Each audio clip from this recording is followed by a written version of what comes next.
آزاد کشمیر میں جاری برفباری اور بارش کے باعث نظام زندگی متاثر ہوا ہے۔ نیلم، لیپا، باغ اور آولاکوٹ کی متعدد رابطہ سڑکیں بند ہیں، عوام گھروں میں محصور ہو گئے ہیں۔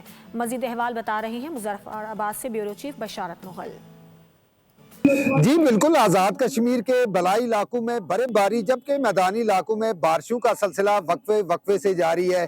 میں اس وقت موجود ہوں آزاد کشمیر کے دارالحکومت مظفر آباد میں۔ مظفر آباد اور اس کے گرد و نواح میں اس وقت یک بستہ ہواؤں کا راج ہے۔ بالکل میرے عقب میں آپ دیکھ سکتے ہیں جو بلند و بالا پہاڑ ہیں، ان میں اس وقت برف باری ہو رہی ہے۔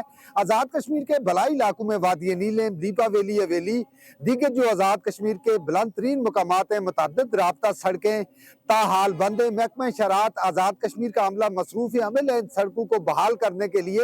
دوسری جانب بلائی علاقوں کے اندر شدید جو سردی پڑ رہی ہے، لوگ اپنے گھروں میں محصور ہو کے رہ چکے۔ موسم کا حال بتانے والوں کا کہنا ہے کہ آئندہ 24 گھنٹوں کے دوران آزاد کشمیر کے بلائی علاقوں میں مزید برف باری جبکہ میدانی علاقوں میں بارشوں کا سلسلہ جاری رہنے کا امکان ہے۔